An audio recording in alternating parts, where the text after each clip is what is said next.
Hi, Beatrice Ndora here with the Musings podcast, and here are my musings. 3 tips on how to nurture yourself. Let me start by saying that nurturing yourself means taking care of yourself. It's not complicated. Many people do not view self-care as a top priority. When we fail to practice self-care, we get burnt out, tired, and irritated. We cannot fully function if we fail to take time to rest and get renewed. One time I failed to listen to my husband as he was warning me and reminding me that I am not nurturing myself. And I kept on going, working hard, non-stop, getting like about 3 hours of sleep every night. I paid that cost in a painful way. I ended up being burnout. I ended up being tired. I ended up being sick. And I could not work anymore. And so, whatever progress I had made, it did not continue. It was stagnant because I couldn't be able to work. Keep an eye on that. It's very important to nurture yourself. Let me give you 3 tips on how to practice self-care. Number 1, protect yourself from emotional vampires. Emotional vampires are people who are so toxic, they bring toxicity in your life. These are the people who keep on telling you gossips about other people.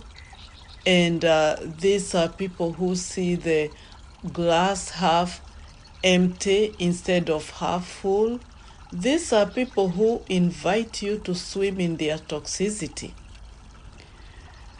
It is very important to set boundaries with them. When you set boundaries with them, you need to let them know what you can take and what you cannot take. Recently, I was tired of somebody who kept on gossiping and telling me negative things about a couple of people that we know together. And after every conversation, I was angry and mad with myself. Why didn't I stop this from continuing? And the next time we had a conversation, this person started the same old story, and I said, stop it. I do not appreciate when you keep on bringing toxicity into my life. I don't appreciate when you keep on tearing people down and expecting me to be your audience and take it in.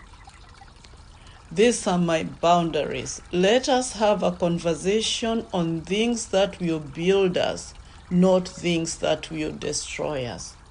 And there are so many things we can enjoy talking without bringing people and gossiping about them into our conversation.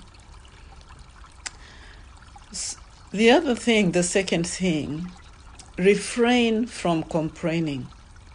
Complaining is your worst enemy, stealing your peace and sanity. I remember working with somebody, a colleague, who complained all the time. Never saw anything good about anybody, never had anything good to talk about anybody. And finally I had to go to my director and say, I'm not going to share this case with so-and-so. And the director demanded to know the reason why, and I said, I am sick and tired of her complaining, and I am realizing that it is also influencing me negatively. I am not telling you that I'm perfect. I am not telling you that I don't complain, but I feel so bad when I complain, and sometimes I have to stop myself. It has become an issue that I go to God in prayer and I repent. God, forgive me for complaining instead of being grateful. Therefore, do not let complaining steal your peace and sanity. And the third point, appreciate your blessings. When we become people who are appreciative, it becomes a self-nurturing tool. At the end of each day, I encourage you to write down 3 things that you are grateful for. It will help you to stay focused, and it will help you to be grateful. Let me conclude by saying, nurturing ourselves should not be complicated or time-wasting.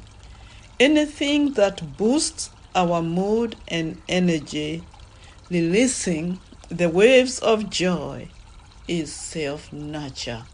Go for it and do it. Thank you so much for taking time to listen to this podcast. I invite you to visit my website, beatricendora.com. It's a very resourceful website, and you will be empowered in many ways. Should you be desiring to grow in your personal journey and be able to nurture yourself more effectively, I can help you with that. I am on Facebook, Instagram, and Twitter. Inbox me, and we can start the conversation from there. I will speak to you next time.